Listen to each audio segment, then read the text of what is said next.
Hello friends, I Pankaj Dumka welcomes you all to this session on fluid mechanics. Today we will be discussing about the continuity equation or the mass conservation for a finite control volume. So the target here is to look for a finite control volume which is fixed in space. Now, in previous lectures, I have explained you that how to develop the continuity equation for infinitesimal control volume. And for that particular case, you must have noticed that the governing equation which were coming out, they are in differential form. But when we go for finite control volume, the equations will be in integral form. So, to start with, let us consider a finite control volume like this, having V as the volume.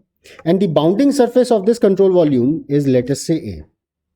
Now, as you already know, when we have an open system, the mass is not inherently conserved. So, we have to think intuitively, that is, the rate at which the mass is being accumulated within the control volume plus the net mass efflux from the control volume will be zero. So, if mass is coming and mass is leaving this control volume, then how to analyze this for this finite control volume? Let us begin. So, at the outset, assume that you have a very small elemental area on the surface of this control volume. So, where is the control volume? So, this is the control surface of this control volume. Now, if you look at very closely, then you will be appreciating the fact that the unit normal vector will be this. So this is the unit normal to this particular surface at for this small area dA, and this will be pointing outward because unit normal area and unit normal is always pointing outward. So what is the area vector? This is eta dA. Now, if the velocity of fluid which is moving out of the control surface of this control volume is V, and this is making an angle theta, then the volumetric flow which is oozing out of this control surface will be given by V dot eta dA. That is how much velocity, how much fluid is moving out of this control surface in the direction of this unit normal vector. And why this is so? To understand this, let us assume a simple case. Let us assume that this is a wall through which fluid is coming out with velocity V. Okay. Now, if you look closely, then this will be the unit normal vector.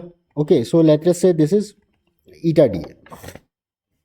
Or for this small element, this is eta dA. Okay, then you can resolve this velocity into two parts, that is V sine theta and V cos theta. Now, this V sine theta component is parallel to the wall and hence will be having no contribution towards the volume which is moving out of this control of this particular surface. And the fluid which is moving out of this particular surface is due to this component of velocity, that is V cos theta. And when you club this, means V cos theta, that means this is the magnitude of this V, and then magnitude of eta, and then dA. So this is nothing but V vector modulus, eta vector modulus, then cos theta, that is V dot eta. That's why the volumetric discharge or volumetric flow rate is always represented as V dot eta. So, coming back to this elemental surface area, so we can write the volumetric flow rate is V dot eta dA. Now, what is the mass flow rate? It will be rho, density times the volumetric flow rate. So this is the mass flow rate which is coming out from this small area dA. So what is the total? So the total mass efflux which is coming out of the whole surface area will be the area integral. So this is the net mass efflux from the control surface of the control volume. Okay, now the second part of the mass conservation equation is the rate of accumulation of mass within the control volume. So for that matter, consider a point O well within the volume, and let us say around this we have a small volume dV. Then the mass of fluid within this volume dV will be rho dV if rho is the density at this particular point. Okay. Then the total mass of fluid within the control volume will be volumetric integral of this, that is volumetric integral of rho dV. Now, how this mass is changing with respect to time, that is what the rate of accumulation of mass within the control volume is. So if you look this closely, what we have said at the outset is that the control volume is fixed in space. That is, this control volume is not moving anywhere. Means what? The spatial coordinates are fixed. Only time is varying, and hence del by del t, partial derivative. So this is what the rate of accumulation of mass within the control volume is. Therefore, the conservation equation, mass conservation, says that the rate of accumulation of mass within the control volume plus the net efflux from the control surface, that has to be 0. So this is del by del t rho dV plus area integral of rho v dot eta dA, and that is equal to 0. Now one more thing, as volume is not changing, so it is immaterial that whether we are integrating it first or differentiating it first. So we can always change the roles. So we will be integrating first, and then this is coming inside, and as volume is not changing, so this is only differential of density. Therefore, the equation which is in front of you is what the mass conservation or continuity equation in integral form is. So this is the continuity equation in integral form, and the equation which we have developed previously in the differential form can also be developed or derived from this particular equation, but that is what we will be doing later on. Right now our focus is on this particular equation only. So if you say that the fluid is steady, that means the time wise variation of properties are not there, then for that case del rho by del t will be 0, and you are left with area integral of rho v dot eta dA is 0. And what is this? This is what we call as, this is called as rate at which mass is crossing the boundaries. That is the rate of change of mass, that is mass flow rate is conserved for this particular case. And here I have assumed that density is not a constant, it can vary. That's why it is there. So for incompressible fluid flow, this is the mass conservation equation in integral form.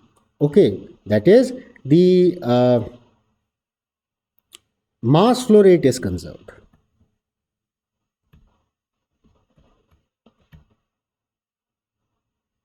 Whereas if you consider an incompressible flow, so I'm sorry, this is for compressible fluid flow. So for incompressible case where the density is not varying, then this will come outside, and why this density is inside. So this will come outside, and as density can't be 0, so we are left with simple v dot eta dA as 0.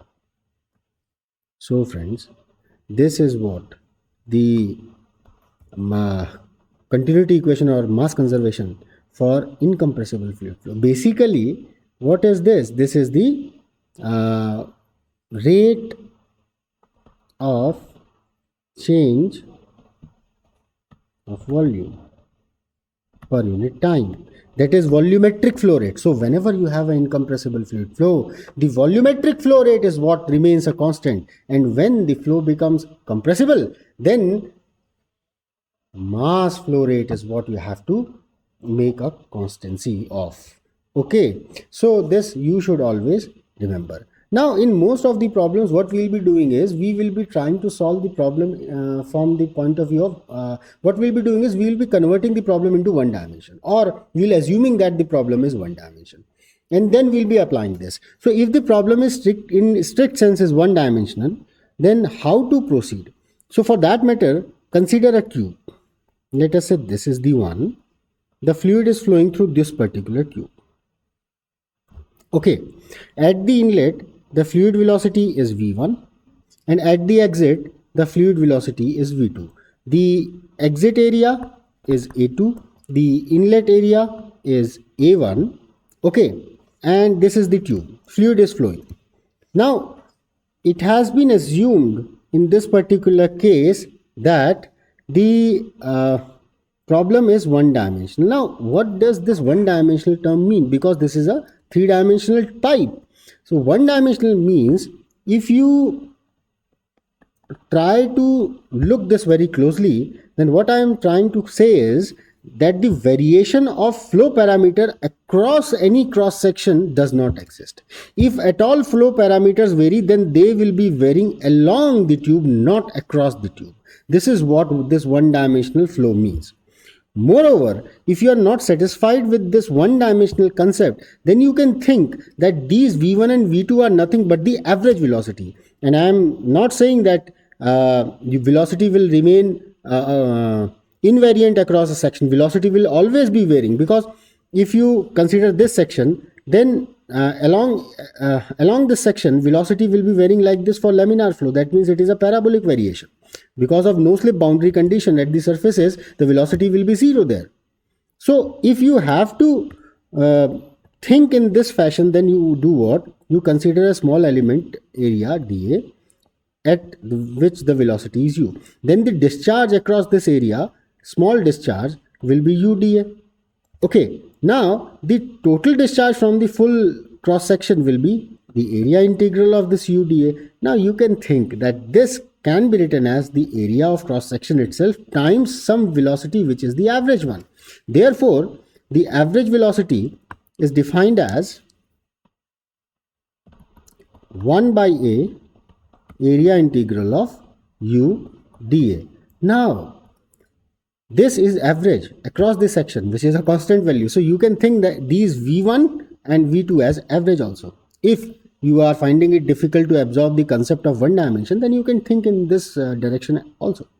So whatsoever the case may be, I am assuming that this is a one-dimensional problem. That means the sectional variation, I mean to say that variation of any property across the section does not occur. So let us say the velocity here is v1, density here is rho1, velocity here is v2, and density here is rho2. Now if you look, then you can do what? You can divide this into three parts. So this is your control volume, this is the inlet, this is the bounding surface, and this is the exit. Okay, so you have three areas. What? A1 inlet, AB bounding, which is this curve 1. Okay, and sorry, curve 1, this one. Okay, and this A2 is the exit. So now let us proceed with the analysis. So for steady problem, the area integral of rho v dot eta is 0. Okay, now if at the inlet you look, this v1 is normal to this area. So what is the area? This is the area. Area is always represented by this unit normal vector. So this unit normal and this velocity at the inlet, they are making an angle of 180 degrees. And if you look at the exit, then eta is in this direction, that is in the direction of v2, and here their angle is 0 degrees. Okay, so now what I can write this thing as area integral for inlet section rho v dot eta dA plus for bounding surfaces rho v dot eta dA plus for exit section rho v dot eta dA, and that is coming out as 0. Okay, now if you look this curved surface, then the unit normal at any point will be like this, and velocity will be along this direction. But if this is a closed tube, then the surface velocity has to be 0 there. Okay, and if you are talking of one dimensional, then also the velocity will be in the tangential direction. And if you are finding it difficult to absorb like this, then you can think that this tube is nothing but a stream tube or bundle of streamlines. That is a tube which is bounded by streamlines. So a streamline is a line. If you draw a tangent at any point on that particular line, then that will be representing the velocity vector, direction of velocity vector. And here also, if these are streamlines, then the tangent at that particular point will be giving the velocity. So this is making an angle 90 degree. And if you are assuming that this is a pipe, then pipe velocity will be 0. Here no slip boundary condition, and you know from pipe, if that is not perforated, then the across motion, the transverse motion of fluid doesn't happen. Okay, so in whatsoever the case may be, what will happen if this is a stream tube? This is v dot eta making an angle 90 degree cos theta. Cos 90 is 0, so this will become 0. And if you are considering it to be impermeable to fluid flow, there also velocity is 0, so this will be going to vanish. This will be vanishing for each and every case. Okay, now you are left with only two integrals, that is rho v dot eta dA, this one, and second one rho v dot eta dA for the exit section. Now at the inlet density is rho 1, at the exit density is rho 2, so they can be taken outside.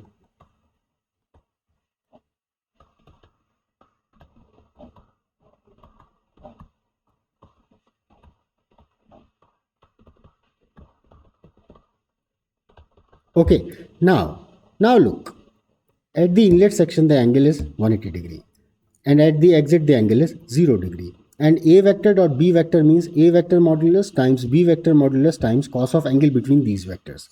So what we can write here is rho 1. So magnitude of this at inlet velocity is V1. Eta magnitude, as this is a unit vector, so 1. So cos of 180 degrees d plus rho 2 A2 V2 cos of 0 degrees dA, and that is 0. So cos 180 is minus 1, cos 0 is 1, V1 is constant at that section, V2 is constant at exit section, therefore it is minus rho 1 V1 area integral of dA across A1 plus rho 2 V2 area integral of dA across exit section. And what is this? This is A1, this is A2. So minus rho 1 A1 V1 plus rho 2 A2 V2 will be 0. Or rho 1 A1 V1 is equal to rho 2 A2 V2, or rho AV is a constant. So this, everything is the same. So this becomes what? This becomes the mass conservation or continuity equation in one dimension for finite control volume, if the fluid which is flowing is compressible. And if the fluid is incompressible, so density won't be changing. So you can very well appreciate for compressible fluid, you are balancing what? You are conserving what? You are conserving the mass flow rate. And for incompressible fluid, density is a constant. So you are simply left with A1 V1 is equal to A2 V2. This is for incompressible fluid, and this is for compressible fluid. Okay, now let me come back to this particular equation once more and try to develop the same differential equation which we have derived for infinitesimal control volume. Now, how to do that? Let me write this equation. This is a very simple thing. Let me write this. So the equation is del rho by del t dv volumetric integral plus area integral of rho v dot eta dA, and that is 0. Now we know that when we apply Gauss divergence theorem, what we can do is we can convert an area integral into a volume integral. So we will be using that. So it is del rho by del t dv plus volume integral of divergence of rho v vector, and that is 0. And sorry, dv is missing, so this is 0. So if you combine this, this is del rho by del t plus divergence of rho v vector dv, this is 0. And now, what is integration? Integration means you are adding up throughout the domain. Small pieces you are adding up throughout the domain so that you can cover up everything. And if you are adding up something throughout the domain and you are getting that as 0, that means you are adding up what? Nothing. Okay, that means the thing which you are adding it up throughout the domain itself is 0. Therefore, del rho by del t plus divergence of rho v vector is 0. And this is what we have derived in our previous lectures, where we use infinitesimal control volume. Okay, as well as for infinitesimal system also we have derived the same thing. Okay, so in this lecture, friends, you have learned how to develop the continuity equation for a finite control volume, that is integral equation.